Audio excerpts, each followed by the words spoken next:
Hello everybody and welcome back to Brewmasters, where we're talking to accomplished homebrewers for D&D 5th edition. Today we're talking to BornToDoStuff, an excitable artificer with a passion for magic items who created his own website. Also, a brief content warning for sensitive viewers. Be aware that this episode contains references to, but not the discussion of, sexual assault early on in this episode. So, without further ado, were there any questions you had before we get started? No, I don't think that I do have any. Well, thank you very much for coming on the show. Let's start with the basics. What was your first tabletop role-playing game experience? Well, I suppose I should ask, how would you define that experience, as in when was I introduced to it, or as in when did I play it? Dealer's choice. I suppose it'd be interesting to hear each one, if you don't mind. So definitely my first memory of tabletop role-playing games is hearing them as kind of like from a friend of a friend type perspective. I grew up in a very conservative household, and they only knew about Dungeons and Dragons, and Dungeons and Dragons was very clearly evil. As there was both Dungeons and Dragons and magic. So all of what I knew about role-playing games was quite literally hearsay, like from a friend of a friend who once played it in some dude's basement. And eventually discovered role-playing podcasts, and kind of just listening to them play was the only way that I was allowed to participate in role-playing games while still living in my parents' house. And I really got stuck. I got hooked. I was like, oh man, this is so much fun.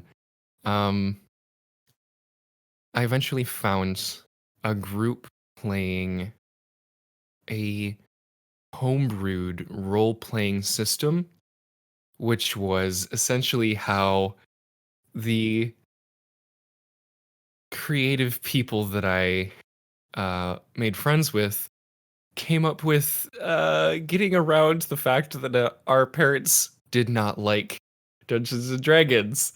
We simply made our own system, which was very similar to, but not identical to, our beloved 5th edition of Dungeons and Dragons. Wow. That's quite impressive. We were very dedicated to having fun. Absolutely. Do you still listen to a lot of podcasts these days? I haven't had as much time to listen to podcasts because what I'm currently doing for work doesn't give me as much time, neither in transit nor while at work, to indulge in podcasts. But I still do listen to them from time to time. The curse of adulting. It truly is a curse. And was D&D your first exposure to tabletops? Yeah. The Greetings Adventures played 3.5 Dungeons and D&D 3.5, and then excluding the completely homebrewed weird amalgamation role-playing game, the next role-playing game that I played was 5th edition. I actually okay. So the way that I obtained the copy of the player's handbook was very legal. However, it wasn't technically allowed because I was still living at my parents' house. So I had a hidden player's handbook that I kept in my room like it was some sort of porn mag. And I still have it. It's like the very first print run of the player's handbook, and so it's like run 0, and it has all of the typos, none of the errata, and Wow. it's like a relic, and I just like have it on my bookshelf right next to my very shiny and nice limited edition player's handbook. And obviously, no pressure, but how comfortable would you be talking about your family's uh, dislike of the genre? I I think that it all really stems from a misunderstanding of what Dungeons and Dragons is. Because even as someone who obviously disagrees that it is a bad thing, I do recognize that there are certain things that I still disagree with. Um, like I know that there are some people who play role playing games to fantasize about, well, literally just like torturing people. And I know that I heard through a friend that they left a campaign because one person's uh, their goal for their character was to rape a dragon. Wow. And that's just kind of, I like, what? I like, there's still a level of role playing games that I definitely fundamentally disagree with, in that, there are it, role playing games depend on the people that you are role playing with. And so there are still a lot of, you could say they are objectively evil things that can happen in role playing games, like I said, like fantasizing about torturing people. I left a campaign because one dude just like wouldn't, he he didn't explicitly say it, but the way that he was acting was, it was obvious, and that was really off-putting, to say the least. Um, so I still, I'm kind of carrying a small piece of what my parents believed, were that role-playing games are something that you have to be careful with. Yeah, I think that it's definitely something we're experiencing. Not necessarily experiencing more these days. I mean, it's been going on for a long time, but we're certainly a lot better connected now, and there is a wider awareness that your mileage will vary between which group you play with. I mean, even individuals you think you know, they can end up doing some crazy stuff when you get them in this particular mindset where you can do or imagine anything. Right. When you can do anything with no consequences, except possibly the players from your friends, and oftentimes not even that, it's very it's very easy for things that you don't want to come out when, as I said, the game is not treated appropriately. Yeah, it's almost a test of character. Definitely. But to kind of circle back to like, what does my family think about it? As I said, I believe it definitely comes down to a misunderstanding um, on what Dungeons and Dragons really is. But their dislike of it is based on the fact that there are demons and rituals, and like, admittedly, in a lot of the older modules, they were more questionable than the newer ones. You had, a lot of really weird. There's one monster where it's literally like the necrotic fetus of two gods trapped in limbo. It's some of the older stuff is really far out there, and the art isn't exactly conducive to convincing your parents that it's not evil. At least, as I said, for the older editions. The newer editions tend to be much more like, hey, look at this. This is really dope. Instead of, there's a sword sticking through that guy's gut kind of art. Yeah, there was certainly a lot more visceral back then, and I feel Mm-hmm. like it has tempered over time to be a bit more family friendly, at least in presentation. Right, right. Because I mean, it's not like you don't have that content still in there today. It's just they don't really plaster it on the cover quite as much. Right. Depending on your group, you can have any range of guts coming forth from monsters or other humanoids, but it's no longer part of the marketing. Yeah. And I guess that makes it feel a lot more optional, if that makes sense. Where when it's part of the marketing, even then, it was technically something that you could simply ignore. But it's difficult to when you turn the page and oh look, there's another one, and it's when you're going through and you don't see any weird, nobody's cut in half or anything. Like I think the worst thing in the player's handbook is like someone is petrified and like a small chunk of them is missing in the conditions appendix, and that's like the worst thing in the entire player's handbook.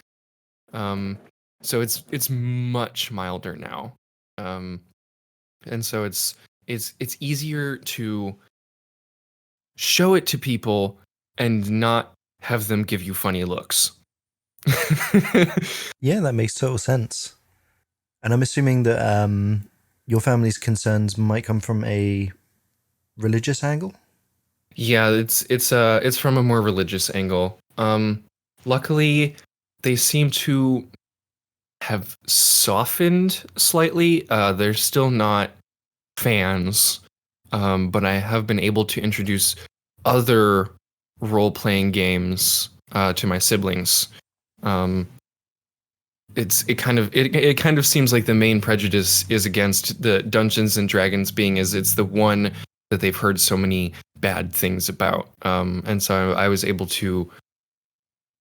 My siblings also enjoy role playing games, and I was able to choose other systems and use those to kind of play with them instead. I see. Because, yeah, it's definitely an American phenomenon as far as I know. Um, the whole satanic panic situation that occurred in, like, I think it was the 70s to 80s. Mm-hmm. Yep, right in there. It's almost funny that you have all these other game systems which may deal more or less with occult themes, but it's still D&D that's the one which gets quite singled out just Oh because yeah, of the reputation. I have two books on my bookshelf. The literally one is called Fate of Cthulhu or something like that. And it's like Fate of Cthulhu. It literally has Cthulhu style like rituals in it, which is arguably a lot worse than what's currently in the Dungeons and Dragons playbooks. Like by a magnitude or two. But that's fine because Cthulhu is from literature, and and remember Lovecraft is a very influential novelist, and we would yeah, he's fine even though it's really scary and you don't want to scare anyone like your little siblings with that. It's fine. Hmm. Jiminy Christmas. Yeah, I think it really does just come down to like that negative branding. Mhm. Yep, definitely.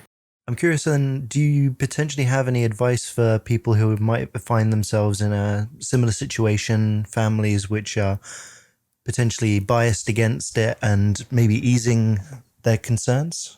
I think I think that if you still think that you have a shot with specifically Dungeons and Dragons, the best way to ease it is to to come from the angle that everything that happens is up to the players. Um, Explain that there are pre-written stories, but you are, if it makes them feel better, simply do not use one of the modules. You can tell them that you're making your own story and tell them who you're doing it with, because parents like to know who you're hanging out with. And you'd be like, hey, I have this friend, John and Fred, and John and Fred are two cool people that you already know. And we're making our own story, and everything that happens in that story is up to the players. And so there's not the concern of reading through and reenacting or role-playing anything that they don't understand or agree with. So more so coming from a direction of reassurance and inclusivity. Right, where you're kind of trying to explain that you're not just reading some words off of a page that tell you to like recite a demonic hymn, or like, I know that sounds really crazy, but imaginations do really weird things when parents imagine kids playing games in a basement. For sure. Just to let them know that you are making your own story. And so if they trust you and they trust your friends, then inherently they should be able to much more easily trust the story that you're creating together than some author that they don't know. Because I know that my parents didn't let me read certain series of books just based off of who wrote them. It didn't even matter what was in the books themselves. It was just, this person wrote it, and he, as a person, we think we don't agree with, and so we don't want you to read things that he writes. So I know that can be kind of an angle that is a concern. But if you don't think that Dungeons and Dragons is even a viable like tack to come from anymore, there's so many other role-playing systems that are equally as enjoyable and don't have the negative PR, and oftentimes don't have a weird, edgy-sounding name either. Like, convincing them about Shadowrun might be a little bit more difficult than just convincing them that to let you play, like, here's one that's coming out soon that I'm really excited for, Root, the RPG. Yeah, that looks super wholesome. You get to play as these little forest creatures to save the forest.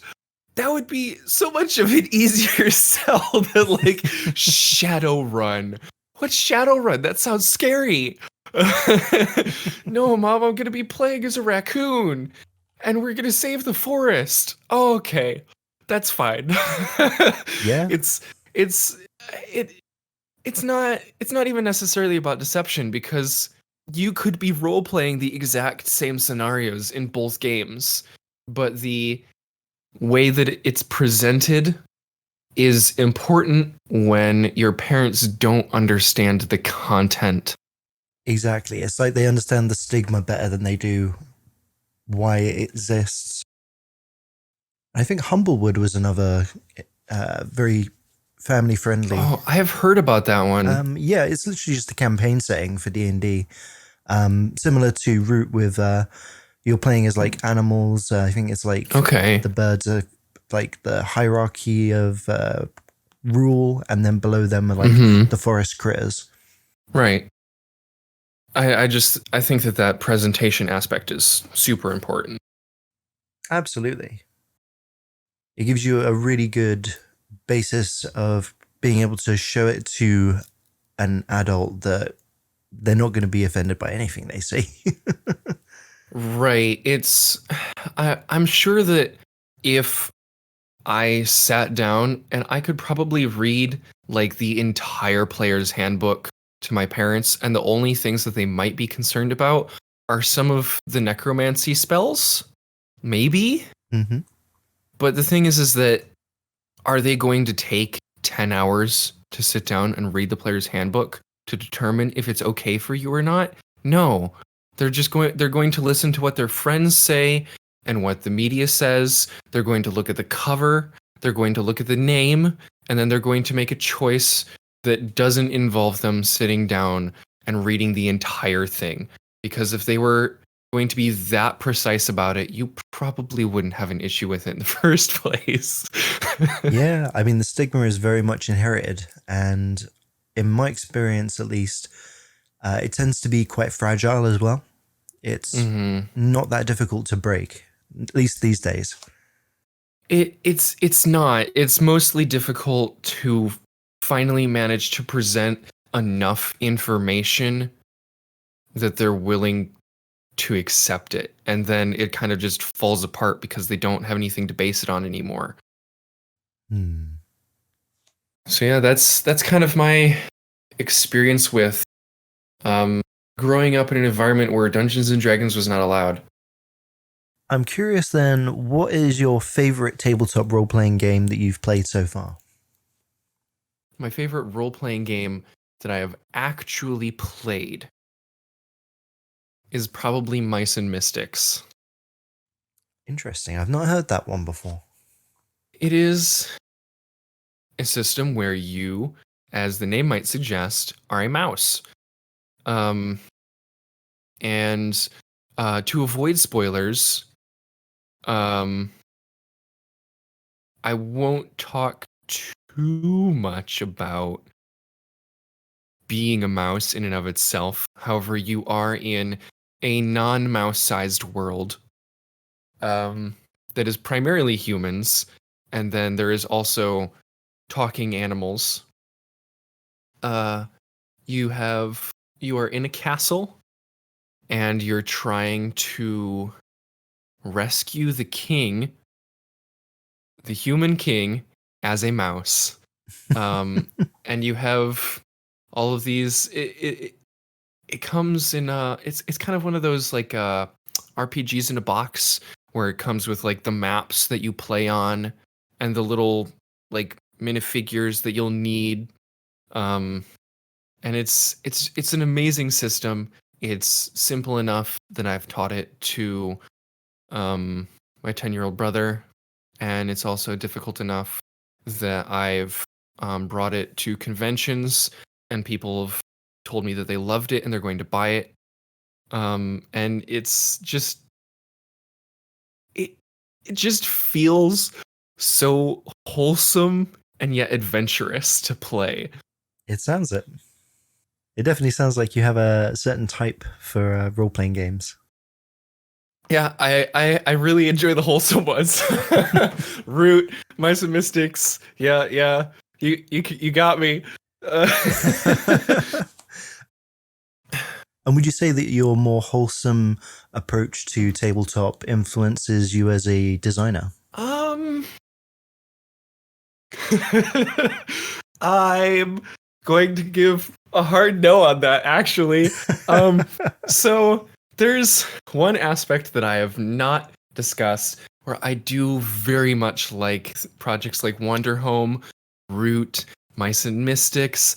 I really, really like those. However, um, I own now 3 RPGs, which are very specifically horror RPGs. So I tend to swing the pendulum pretty hard there. The dark And side of Born. most of my items, if they are the higher the rarity they are, the more costly to the user they tend to be. Okay. The higher in rarity they are, the less wholesome they tend to be. I have one item which is literally a teddy bear, and when you cuddle it, you lose 1 exhaustion when you do a short or long rest. That is a uncommon item.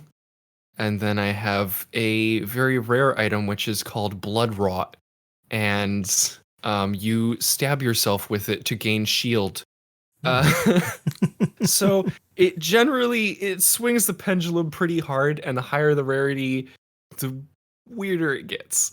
Um, and that's kind of where the interest in like Fate of Cthulhu and Heart and RPGs like that come in.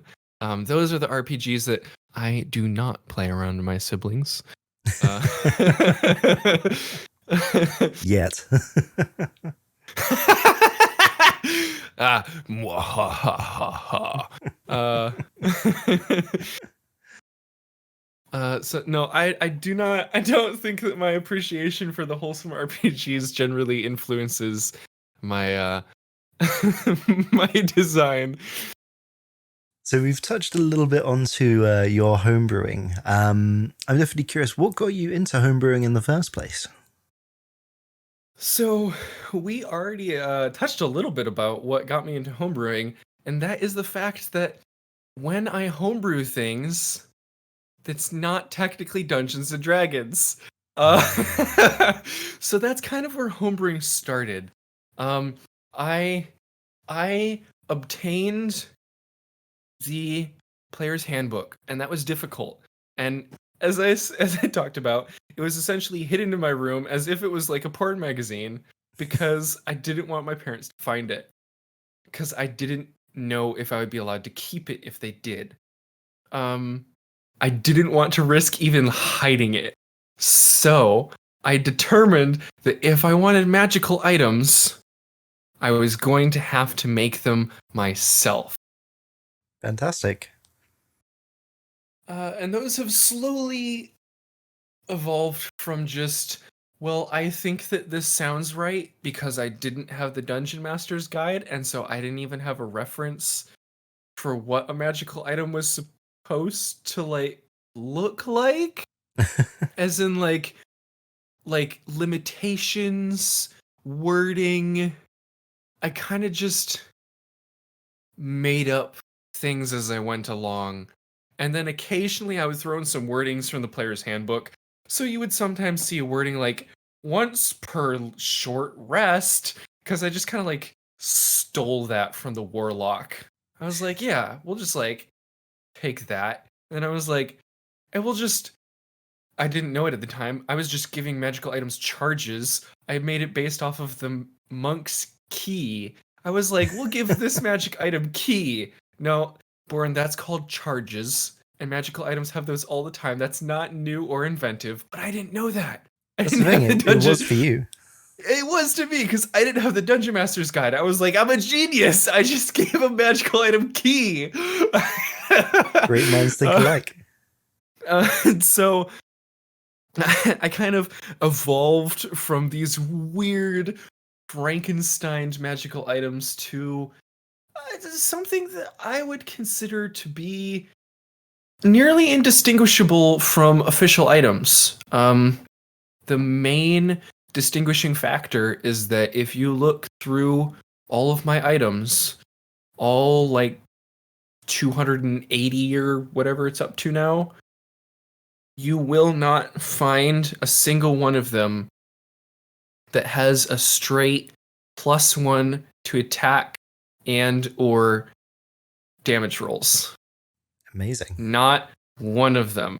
Because that is the one thing that after reading through the Dungeon Master's Guide, I decided was just kind of lame. If you want to make a magical item stronger, I don't think that the correct design choice is to just make the numbers bigger.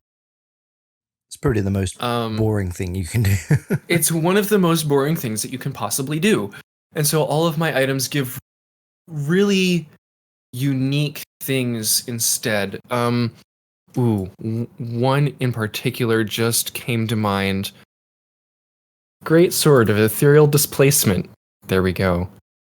So it is a great sword that every time you hit an enemy, you can choose to teleport up to 10 feet away. And additionally, every time you reduce a creature to 0 hit points with that sword, you can choose to teleport up to 30 feet away. Nice. Another feature of this sword is once per short rest, you can cast Blink, which if you're not familiar with the spell, allows you to move back and forth between the ethereal plane for, I think it's 10 minutes. And the last feature, this is a legendary sword, by the way, which is why it has so many features. Ah, If you drive the sword into the ground, it can serve as a destination sigil for any teleportation spell, such as the teleport spell, which generally requires a teleportation circle. However, if you have the sword can just function as just a mobile transportation circle. You stab it into the ground, now you have a teleportation circle. fantastic. So that is, to me, way cooler than handing someone like a +2 flaming longsword. Absolutely. Like you get a mobile teleportation circle. That's dope. Definitely gives those Dragon Ball Z kind of visuals. Yeah. Yeah, it's kind of one of the anime kind of like, I'm so fast that you can't even follow me. Kind of yeah. So that kind of that's my design philosophy, and that's kind of how my design philosophy evolved. It evolved from having absolutely no idea how magical items worked, and so I just made my own. Finally obtaining the DMG, realizing that I thought a lot of the items in the DMG were lame because all they really did was give you +1d6 damage or +1 to attack and damage, and being like, you know what? I'm gonna do it better. I don't know if it's objectively better, but I think it's better, and since I'm making the magic items, you know, I think they're better. Absolutely. So it sounds like you started with your sights set much higher. Yes. But I have a very strict kind of quality over quantity kind of a headspace. None of my items, I personally think that none of my items are repeats. They're all mechanically very distinct. And after doing, I think it's 280 items now, it's taken me a while to kind of come up with that many distinct concepts. But I'm okay with not making very many items and being happy with every single one that I make. And coming back to it, it's almost like I've made several hundred more items than I actually have, because I regularly go back through my items and make sure that they're still up to my standards, even as I've improved my homebrewing. And I want every single one of them to be, oh, that's so cool. It definitely sounds like there's a lot of TLC going into every one of them. I I like to think so. And after over, well, almost 300 now, how do you find inspiration for all of your different items? Every time that I see something that I think is really cool, that's a magical item. Uh, that means that I've had inspiration for magical items from video games, anime, TV shows, just science.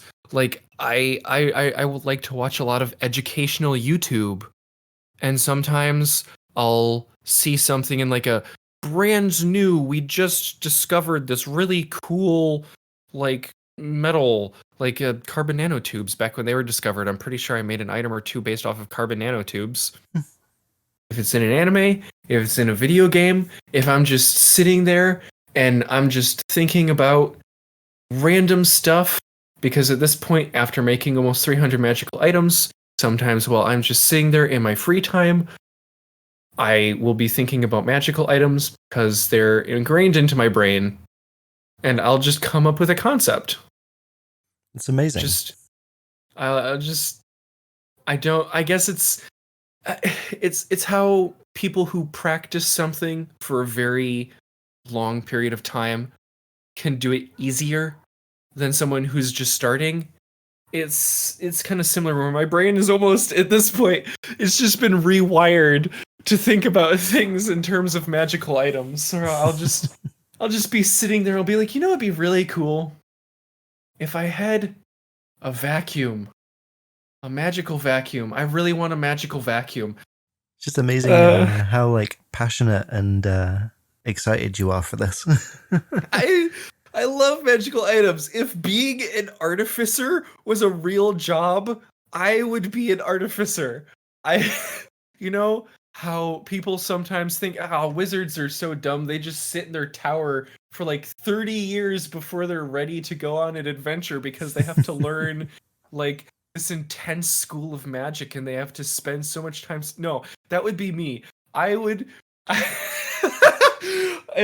if I could learn how to create magical items by sitting in some stupid tower and for 20 years and studying how to make some runes or whatever, I would go study and be an artificer and make the coolest yet stupidest magic items you've ever seen. I want to make the needle and thread that has unlimited thread and the the duster that dusts your room for you, and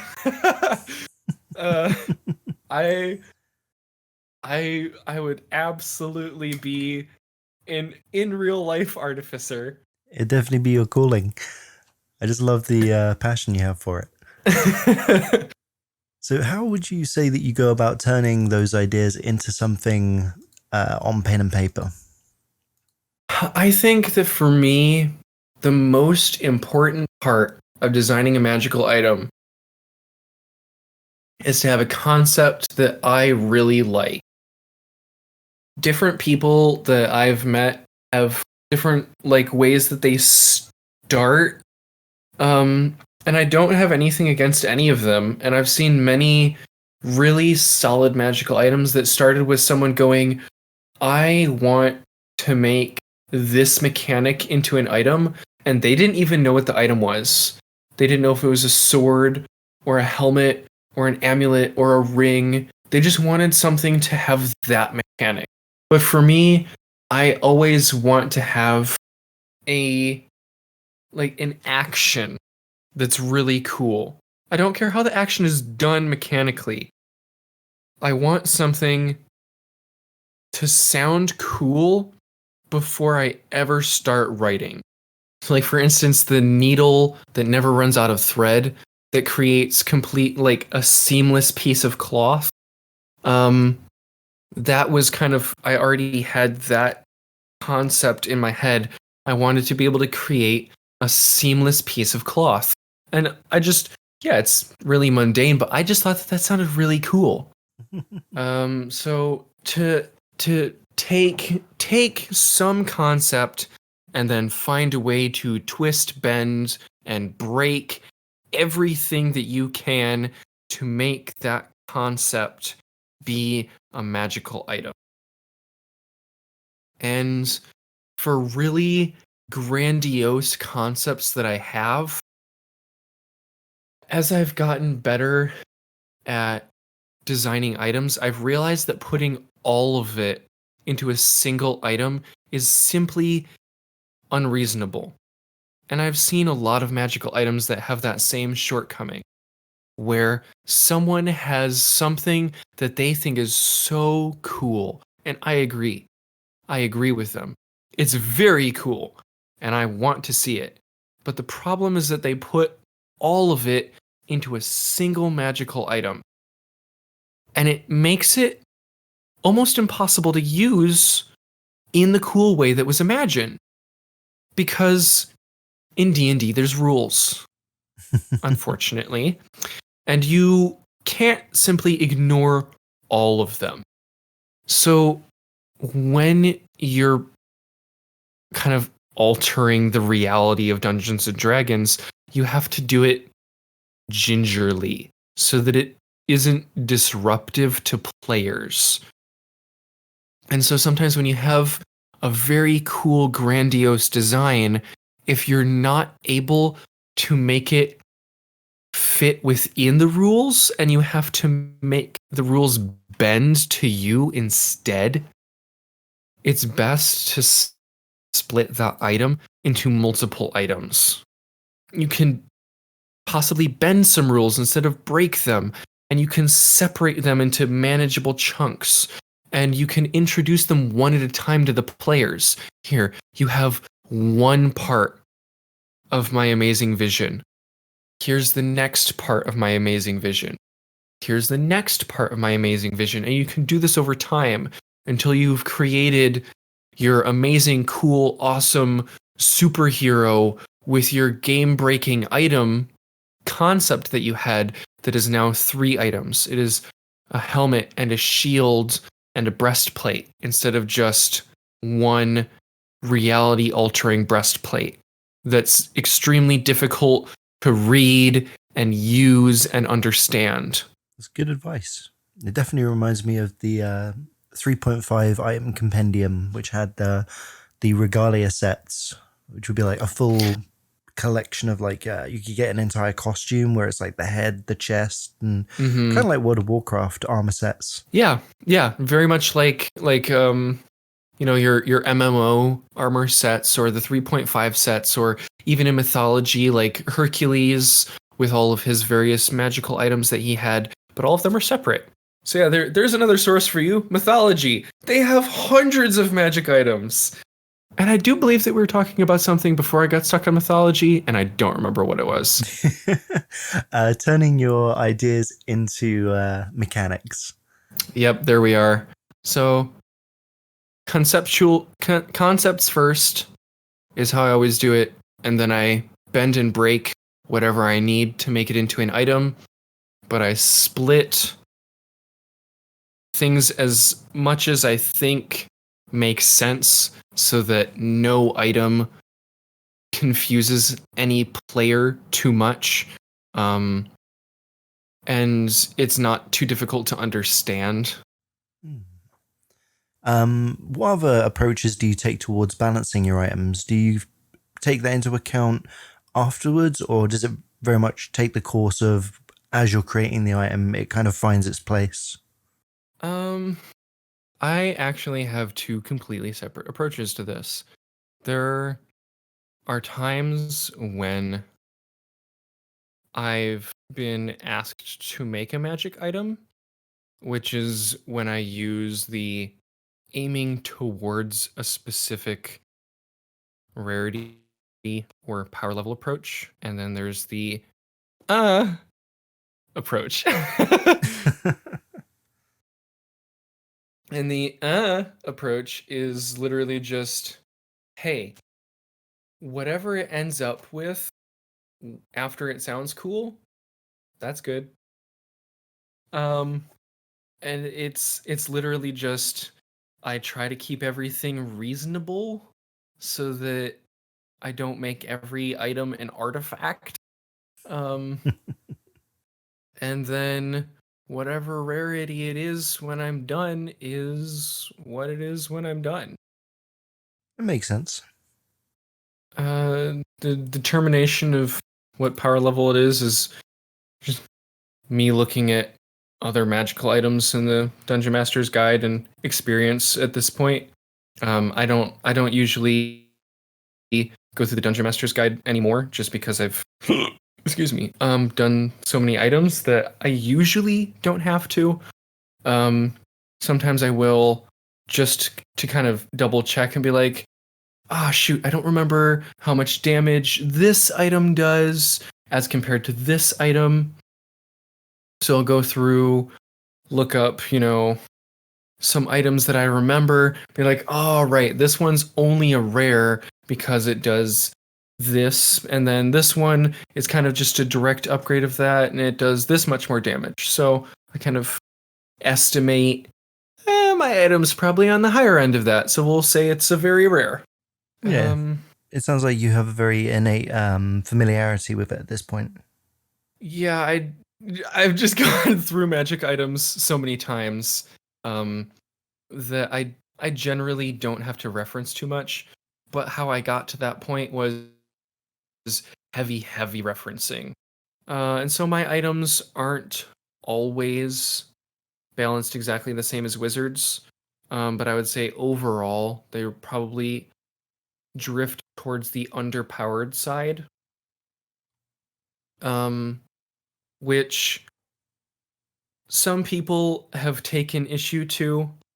But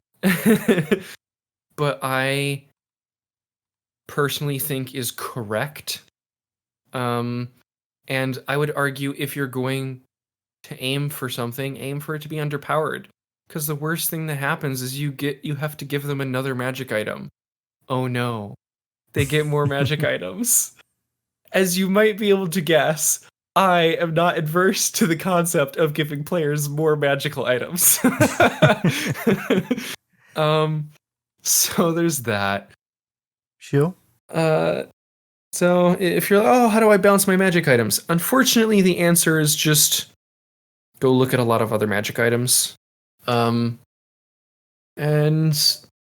the easiest way to get into that, I would say, is to ask someone who's been playing Dungeons and Dragons for a long time and ask them if there's items that do things similar to your concept.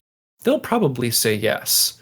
I don't think that you will ever come up with an item that is so unique that someone who's experienced in Dungeons and Dragons cannot think of a single spell or item that does something similar. And once you have a spell or item that does something similar, you can determine approximately what rarity it would be by comparing it. It's good advice. Speaking of which, I'm curious, what would you say are the biggest lessons you've learned from your time brewing? Don't add too much to one item. That comes back to the split up your items thing. For sure. Even if you have like a super ultra rare legendary item, it should probably only have 3 features. 3 is usually my magical number. If it has more than 3, you need to look it over, make sure that like it actually needs that feature. And if all of them are important to the item, try to make them as simple as possible. Which comes to the next thing. Avoid conditionals. Conditionals are like every creature in a 30-foot radius who's touching the ground and also holding metal. That's a lot. How about we just say every creature wearing armor in 30 feet? So if you take your conditionals that make things really super specific, I see that happen most often in people who've played older editions or Pathfinder, because those systems tends to be a lot more specific. Yeah. And if you throw a lot of that at a player, it's generally just going to be a pain. And you can get the same feel by just making it simpler. If making it simpler makes it stronger, then just dull down the effect a little bit. If you don't want to make the effect's impact weaker, then make the impact happen less often. Don't balance it using conditionals. Try not to use too many conditionals. Next tip that I've learned is find many different ways to activate your items. Which kind of comes back to there's other ways to balance it. If you're worried about the balance of your item because you only want it to be used so often, or you want it to be used a lot but not all at once, there's different ways that you can handle each one of those. For instance, you can make charges recharge on a short rest, which will make players be able to use that item a lot. So finding different ways to like allow your item to be used will give you more options for balancing. I would consider those kind of like the biggest, most important things. Ooh, wait, no. This is like thing 0. I should have said this one first. It doesn't matter what the item does if the player thinks it's cool. The rule of cool. The rule of cool overrides everything when it comes to magical items. If your item can be just, it can feel completely useless mechanically, like as a dungeon master, you can look at this item and go, man, this is so stupid. This doesn't, like, when are they, like, even when they do use this, it's only going to do like this and that, and like that's not very strong, and it doesn't add very much. Hold on. Do the players think it's cool? And do they like using it? If the answer is yes, it doesn't matter. It can, I have an item and all it does is summon bananas. It is a player's favorite item, and they tried to use it at every opportunity possible. It can just summon bananas. It can't even summon other fruit. It's just bananas. But they tried to use it every time possible. I gave it to them as a joke. It was supposed to be literally a joke, and they loved it. So, rule number 0. Do the players like it? Do they think it's cool? It doesn't matter if it's weak. It doesn't matter if it's silly. It doesn't matter if it doesn't do much, or it just, can they use it often enough they don't forget about it? And when they use it, does it feel cool? It's got to be very inspiring to see a player just playing with the magical item you've made. Like, not necessarily for any particular purpose, just trying to innovate with it and have fun. Yeah, that's part of it being cool. If the player doesn't get to use it, well, then it's not very cool, is it? Because when you're not doing something, it's not cool. Exactly. Why else are we including items in our games if not for enhancing the player experience? Well, I mean, in Pathfinder, it's because if you don't have a certain level of magical items, you literally can't beat the monsters because that's how the system works. But in Dungeons and Dragons, that's not how it works. It's good advice. So I think it's probably a good time for us to start diving into your website. Yes. My magical compendium. I have a website that does not yet have all of my items. I'm currently working on putting all of them from my Google Doc. My Google Doc, my poor Google Doc. It became so large, I'm literally editing items in a separate Google Doc so that I can paste them into my main Google Doc and using a spreadsheet to search it because it's so laggy.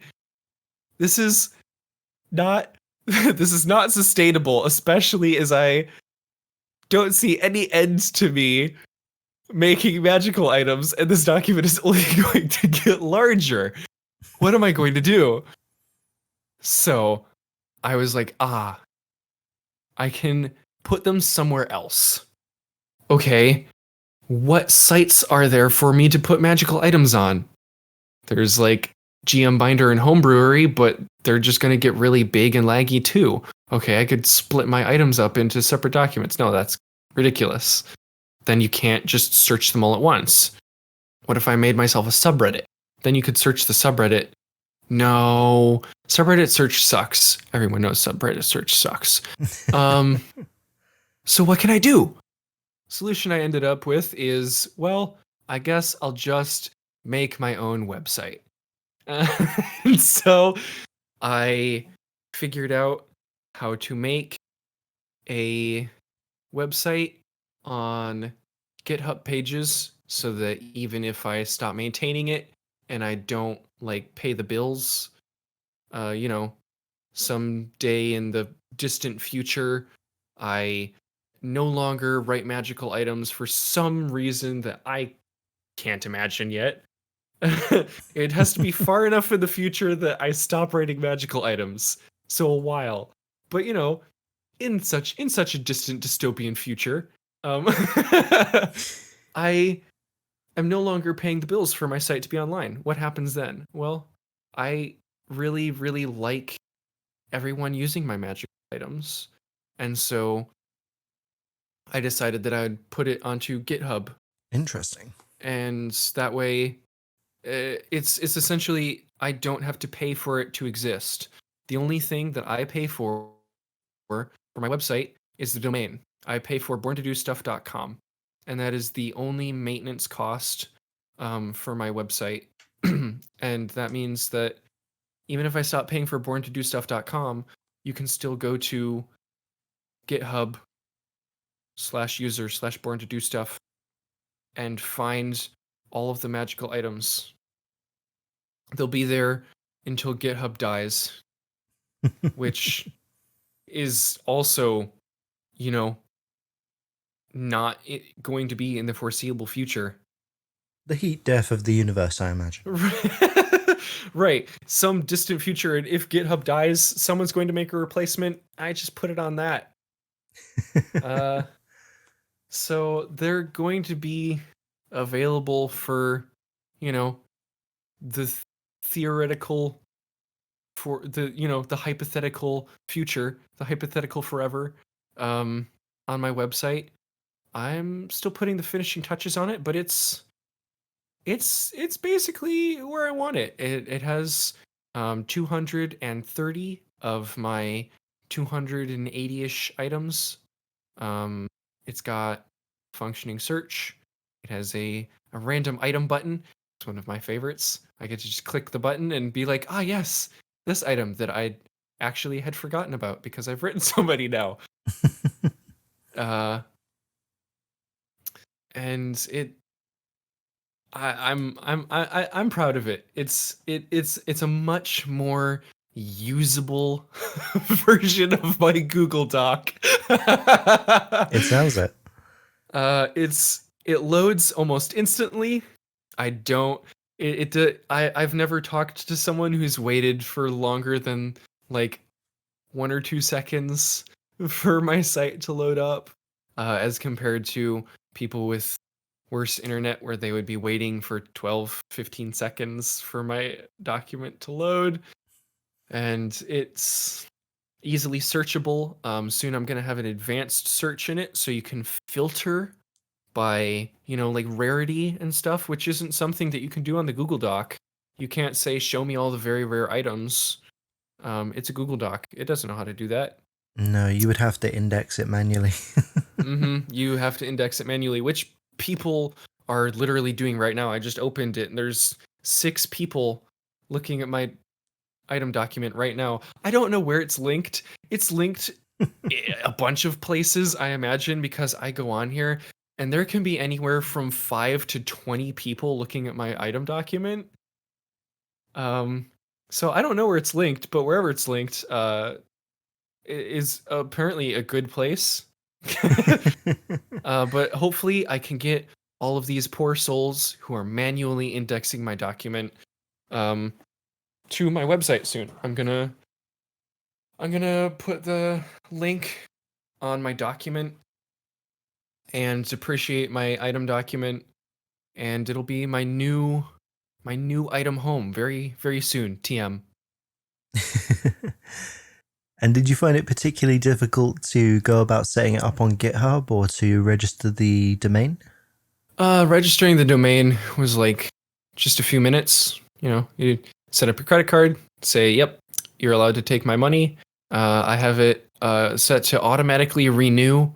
So as long as I have money going to my Google account, I set it up with Google Domains. It will continue to renew my BornToDoStuff.com domain. Setting it up on GitHub, the on GitHub portion is very easy. Creating the website is more difficult, obviously, as I didn't use just a pre-made template. Honestly, I could have just edited a template that was already out there, and it would have gotten me most of the way, slapped a search bar on it, and I would have had something that functioned. But I am passionate about these magical items, as you may be able to tell, it wasn't good enough for me to just use something that was already there. I wanted something that was custom made exactly for what I wanted it to do for my magical items. And so I've spent the last, like, on and off, not constant, but the last like year and a half working on this site, just kind of, it sometimes is difficult to motivate myself to do it just because it's like, oh, it works as it is. Why should I keep working on it? Because if you keep on working on it, it's going to be even better, right? Yeah, and I want my magic items to be really good. So I take enough pride in my magical items that I've over time been slowly kind of improving this site from where it was a year and a half ago. I'm proud of where it's at, and I'm just now kind of starting to distribute the link. It's kind of a you could call it a closed beta. The link is public, but I just haven't given it to very many people yet. Well, hopefully you'll get some decent traffic after this goes up. I'm I'm gonna be finishing up the advanced search hopefully before this goes live, and hopefully people will enjoy my collection of magic items. They're free to use them for basically everything except selling them. They're mine. You can't sell them, but you can play with them as much as you like. Absolutely. And I'm curious, what did you use to actually code the website? Was it based on HTML and CSS? So from a more technical standpoint, as I'm sure at least a couple people are interested in, the website is created with Jekyll, which is a dynamic templating language to serve static websites. And it serves an HTML and JavaScript front end with some jQuery thrown in. I use lunar.js to power my search, which searches a JSON database, essentially. The database is also created using the Jekyll script.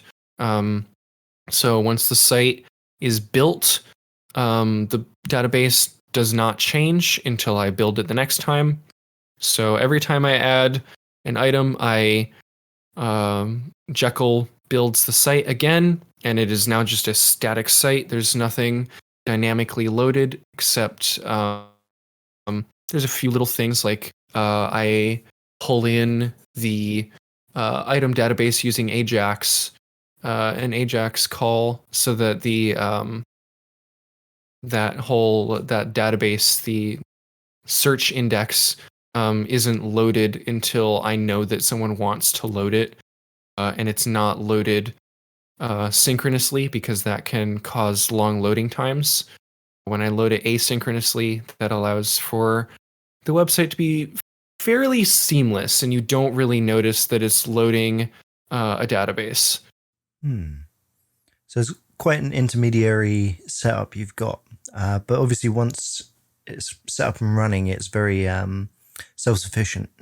It should, yeah, it's extremely self-sufficient. You could literally just copy the files and it would run the exact same way forever. The point of the site is that every time I build it, that is a completely like standalone website. It doesn't need to generate anything or a server to run on, or it has, once it has those files are able to just go. And that's why I have it using Jekyll on GitHub Pages, because GitHub Pages can actually natively run Jekyll. And so I don't even have to build it on my computer. I just usually don't, because I'm lazy. And so I submit the information to GitHub Pages, it parses the Jekyll, and then it creates the static pages. And so it never has to ask the server to pass any dynamic values. It just loads an HTML page.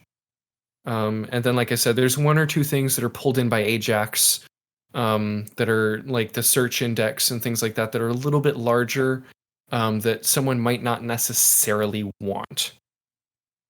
So would you recommend this as a solution for people to put their homebrew on the web, essentially? I think that if you are willing to use like a template that already exists, it's a very reasonable and simple way to have your own website. You can you can use something like WordPress or whatnot, but those generally require for you to pay a monthly cost because WordPress works off of a server, whereas it requires a server to be running specifically for your website. You can't just ask the server for a file. The server has to make calculations to go get your data and serve your file. And them doing calculations for you costs money. And many people don't have their own website because they don't want to deal with that monthly cost for no benefit or very little benefit. And so using a very simplified version of a Jekyll website, just like a Jekyll blog, is a very manageable way to make a website. It's a little bit more work than WordPress, but I think that it's something that using the resources that are already out there, if you just go, hey, this template looks okay, I can make a few CSS changes and maybe a few minor Jekyll changes, you can probably set yourself up with a Jekyll website in 1 or 2 days worth of work. Especially if you don't do like an advanced search like I'm creating, because my search I'm powering with Lunar and a bunch of like custom JavaScript and stuff, which means that you have to make a index and a bunch of things that are probably more work than most people want to put in. But you can do a more simplified version of a search for your site by using a Google search. You can just have Google index your site, and do a site filtered search. If you've ever typed like in your Google search bar, like if you've typed in a website name and then hit tab, you'll probably see searching in site name. And now you're actually searching in that site. You can essentially just you could just put that search bar that searches in your site on your site itself. And so you go to, it'll essentially redirect you to a Google page of only things on your site, which is not like the prettiest, but it's very functional and it's super easy to set up. And then, the farther down the rabbit hole you go with customizing things, the prettier it'll look, the more customized you'll be able to make it, the more advanced you'll be able to make it. But just set up a template that already exists and a Google site search, probably about 2 or 3 days of learning and setting it up. And then you've already got the ball rolling. And do you think it takes someone who's particularly technically skilled to be able to pull this off? Or do you think an amateur could be able to put it together? I think that if you're able to handle like styling like a MySpace page or a Tumblr blog or something like that, that you'll be more than capable of kind of working with a Jekyll template that already exists.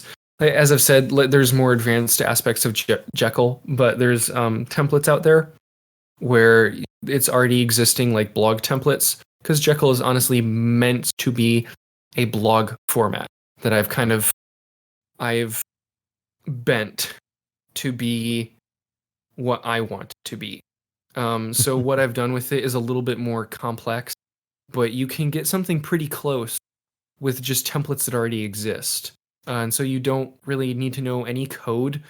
You just need to be able to Google things and have a basic understanding of variables, which is an algebra concept. And so you can see, yes, when it says, site name, that's where my site name is going to go. And then you copy the little bit that says site name to where you want the site name to go. So it's overall, if you're just going with what it's meant to do, I don't think that you have to be a very technical person. If you're good at Googling and you've messed with any sort of like blog spot or Tumblr or MySpace or something like that, all of those are about as complex as you're going to need to get to be able to get yourself rolling. I feel like you have dated yourself by knowing what MySpace is. I'm not that old. But yeah, I mean, it certainly sounds like it's a good solution, since one of the main benefits, obviously, of having a website that is fully there for you to play with is that you can have it accommodate any kind of brew and display it in any kind of way you want. Right. Though your solution in particular seems to be best maybe suited for more granular, large collections of brews. Yeah, I could do this site for we'll just call it a more varied collection. Mine is specifically one thing and one thing only. It's for items. And so the code that I've made for it isn't very variable. However, I could make it for more types of things. I'm actually working on a site for someone else that is a little bit more varied. Their site is going to have blogs and reviews and products, as in like it's going to be like a kind of a product landing page where when you go there, it'll be like, hey, this is what the product is about. Here's a description of it. Here's the price. And then when you click on the price link, it's not actually like an e-commerce site. It just brings you to locations that they're selling their things. So like DTRPG, Drive-Thru RPG, DM's Guilds, itch.io, different like writing platforms like that. They sell their things on various writing platforms. So it's kind of going to be a central location for them to link to, their fans to go to, things like that, where they, oh yes, here's all of the things that this person has made, instead of having to find them on all of those different sites. So it's very possible to make it more variable. It's just it would take a little bit more work. So do you think maybe a website would be a better idea for someone who's maybe got more material under their belt for them to display en masse, rather than being something that someone who's just starting out would invest in?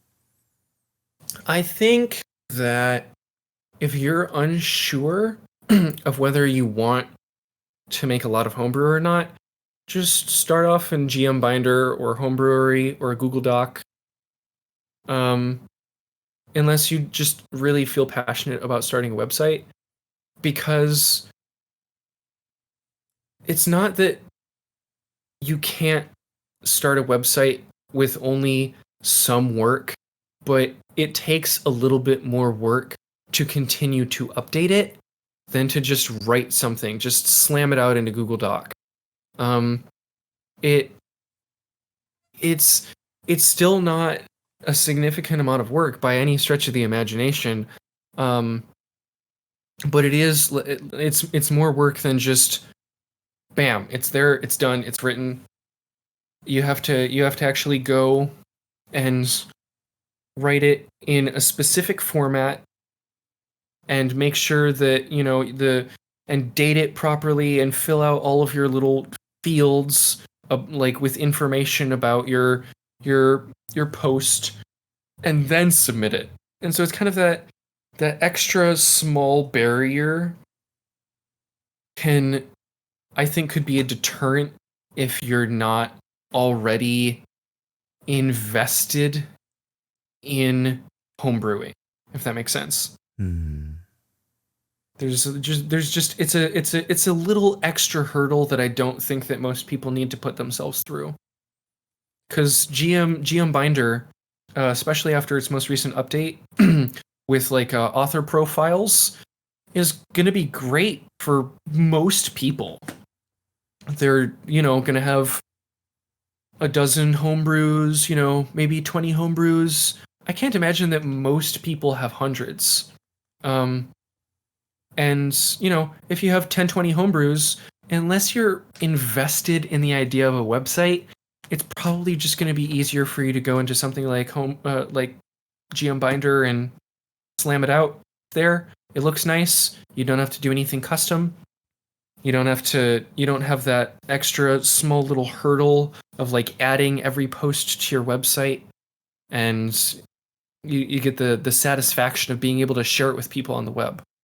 Or if you have like a blog or something and you intersperse it with your creations, that would also be good. Like Wallrock has a blog that he does that on, where he just like talks about D&D, and then whenever he makes something, he also puts that on the blog. So like if you just have just like a blog, that's cool too. You can go on like Blogspot or use Jekyll with the method that I've described, and make yourself a little blog, and then like either link to or display your homebrew on your blog whenever you make it. But if you just have a couple pieces of homebrew, there's no real reason to like give yourself that extra work. Yeah, it definitely sounds like it's a labor of love. Right. Yeah, no, I found that like the most reasonable way for me to do it, I mean, the creation of a completely custom website was not the simplest way to do it, but I mean, the maintenance of it is fairly low. Whenever I make a new item, it only takes me an extra, I don't know, 3 to 5 minutes more than it would take me if I was doing it in a Google Doc. So it's not like an unreasonable amount of work by any means. It's just one of those things where to put it on a website is slightly more work every time. And I had to do that 220 times so far, and it hurts. Because if you do it one at a time, it doesn't hurt. If you're 150 items behind, I had 150 items, I believe it was, on my Google Doc, and it took a very long time to catch up. I still have another like 60 items or so to put onto there, and when it takes an extra 5 to 10 minutes times 280, it just, you're there for a while. And so that's what I'm saying. Unless you're invested in the idea of a website, or you have a format like mine where it's beneficial to have all of it searchable at once, it really is kind of just more useful to have it on something like GM Binder, where you can have like a basic search in GM Binder, and or like a subreddit or something like that, and you don't have to worry too much about that time investment of putting it on the website. But if you have like a substantial collection, you're like, oh, I just really don't want to put it on the web because I would have to pay for it every month, and even for a reasonable program, it can still be like $10 to $12 a month, and that's just a lot for when you aren't getting anything from it. It's not like it's not like people pay to look at my items. Like I don't get anything out of putting my items on the web except for the enjoyment of like being able to share. I like to share them, but I don't want to pay $12 a month to share them. Yeah, it's very much a curation tool.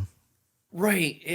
I found a solution for myself where I'm able to share them, and I'm able to share them in a format that is easy to consume, while also not costing myself a whole bunch of money. And if that's kind of where you're sitting, then hey, why not check out this Jekyll template thing? If you don't get too deep into it like I have, you will probably find that it's very reasonable to use, especially because you can just throw in like regular like Reddit markup. And so if you're fine with just having basically like a blog format and using Reddit markup to um have your creations, and then maybe using a little bit of CSS to spice it up, it's pretty simple. The cost yearly for me to keep up my website is $12 per year total. Hmm. So it's like basically nothing. So have you ever considered going into monetizing your work? I have considered doing like a Patreon, but it feels like a lot of pressure if I'm being completely honest. Because as soon as you start monetizing it, then when you don't do it, then people are disappointed. Yeah, there's So the I expectation. right. So I have monetized some of them. I have some items that I have put into supplements and sold on DM's Guild. Um, but I always make sure that those concepts are ones that I'm willing to part with, because there are certain like characters and things that you'll notice that reoccur through my items. I have several, like, I guess you could call them artificers. Um, and as soon as you put work on DM's Guild, it's theirs. It's their intellectual property Yeah, that they're paying you for with royalties. So I always make sure that it's concepts that I'm willing to sell, and I only put a certain percentage of my work onto DM's Guild, um, because I want most of it to remain free still. And all of the items that are on my site are never going to retroactively be thrown into a DM's Guild product. Um, so monetization for me is difficult, um, because I don't want to feel pressured to do a certain amount of things per month. And I know that recently Patreon added like a per release thing, which I was pretty interested in. But I think that if I was going to do like a per release kind of a program, I would probably go to like Ko-Fi, coffee, whatever you pronounce that. Mm-hmm. But I don't have any like serious monetization of my work at the moment. Besides a few products that I've released items in on DM's Guild. Would you consider doing a complete book of your own? Maybe self-published, the same way that Genuine has? Oh, that would be pretty fun. If I did that, I would feel like I had to get I would have to get art for at least some of them, Ah, though, yeah.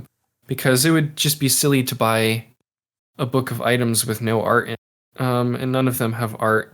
So that is something that I've played with, and it would be very cool, and I would like to do it, but I would have to either pay up front for quite a bit of art or find like an artist willing to work on a Kickstarter, and that can be a lot of risk for an artist. So Absolutely. I haven't been willing to ask an artist to put forth that risk, and I don't have the the money to properly pay an artist for a substantial amount of item art. Was it the Griffon Saddlebag that he's the artist that does a lot of magic items? Yeah, he's a touchy subject for me. Oh, really? How so? uh, I I just I guess you could say that we have some beef. Oh, really? Yeah, he's a very good artist. I'll never argue with that. Um, I just I don't think that his items are any good. I think that they have very pretty art and very mediocre items. And I wanted to collaborate with Griffon when he was still much smaller. He gets like $16,000 a month on Patreon now to do his Wow. magic items. And I wanted to collab with him when he was still under $1,000 a month. And he kind of told me that if I wanted to collaborate with him, that I would have to pay him. And so I was like, excuse you, no. Oof. That's not how collaborations work. And so I just don't he has very beautiful art. I don't think much of his items as mechanics, and I have some mild beef with him, considering that he told me that I had to pay him to collaborate with him. It's a Brewmasters exclusive bit of gossip here. Turns out Griffon's Saddlebag is a massive diva. So yeah, that's a little thing with with Griffon's Saddlebag. That's amazing, though. Well, sometimes the fame just goes to people's heads. I mean, I can never tell anyone that there's anything wrong with this art. It's all gorgeous art. I Absolutely. would just, it's like drool worthy art that I could never afford to attach to any of my items. Like it's I could never afford the price tag of putting any of that art on my items. But I would love to. I would love to. Yeah. It's like I mentioned before on the show that all of my players are artists because we all know each other from work. And yeah, I'm intimately familiar with just how expensive good art is. I mean, even just like pretty good or like okay art is still expensive. Yeah. Especially if I put together, let's just say I put together a book of a third of my items, 100 items, and then I only gave art to a third of them. So like 30 to 35 items. Getting custom art for 30 items, even cheap commissions is usually $25 to $35 per item. Yeah, if you're like doing smaller illustrations, I think if you'd had like maybe a A4 page of like 12 small illustrations, you're still looking at like triple digits in terms of like so the cost. Like it's doable, but it's very expensive. It's a price tag that is achievable by mortals, but it's not it's not exactly affordable. And so it's not something that I've that I've been able to just be like, oh yeah, I'm just gonna dump $400 on illustrations for 20 items. Like I can't justify it. Would you consider maybe like investing in like one illustration at a time? These like smaller ones that you could eventually pull together? I have. I do actually have. I have illustrations for 2 of my items. I believe I spent like $25 a pop on illustrations for 2 of my items. And I just haven't. It felt weird to display like 2 illustrations. It's like, oh yes, I have a website with 220 items on it so far, and 2 of them have illustrations. Yeah. So like I've kind of been doing that, but it's been for mostly like my personal enjoyment. Yeah. More so than displaying them, because it just feels weird to display them in such small quantities. If I ever get to the point where I have like 20 illustrations or so, then I'll be okay. Yeah, these like 20 special items. These got illustrations. There you go. Yeah, I think if you were really invested in like trying to get a decent number of illustrations, you would probably have to go into monetizing gradually from the text version up. Right. Something like how Sword Meow or Griffon is doing, where you get access to specific versions of, but I just don't like the idea of being like, ah yes, you get art, but you do not. So it would have to be some system of, hey, if you feel like supporting me, thank you. But you don't necessarily get anything special. Maybe you get to see the items, like a few weeks before they're released. But there's nothing like you're giving me money because you think they're cool. Because I don't want I don't want to keep some of my items behind paywalls or like certain versions of items, or like you get art but you don't. I just don't like it. If there's some sort of monetization, I think that the farthest that I would go is having something like you get to see the items before other people. You get, maybe they get a higher res version of the artwork, and maybe you get to throw your own personal ideas into the hat for me to like make an item out of. Like that would be the farthest that I would go down the monetization path, just because I want the items to be for everybody. Would you consider taking commissions? Definitely. I have taken commissions in the past, and there are several of them up on my site. It's not like publicly displayed which ones are commissions. If that is something that was wanted, I guess I could do that. But I would definitely take commissions, and I have. Awesome. Well, I appreciate that, man. You've got like your artistic integrity. Yeah, it's a completely arbitrary line, but it's one that I don't I feel I've drawn and I don't feel like crossing. It's just I enjoy making items because I enjoy making items, and getting money for them would be cool, especially because with that money, I would absolutely be buying art for the items. No questions asked. I want art for my items. It's unreasonable for me to get it.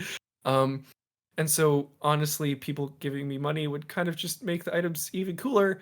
But I refuse to make my items like something that's behind a paywall to do so. Yeah, you're not here to sell out like these Griffon Saddlebag guys.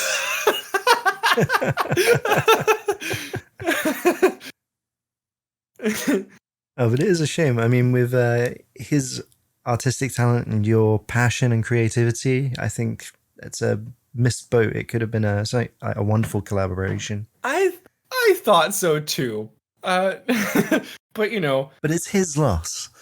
You know what? That's what I tell myself so I can sleep at night.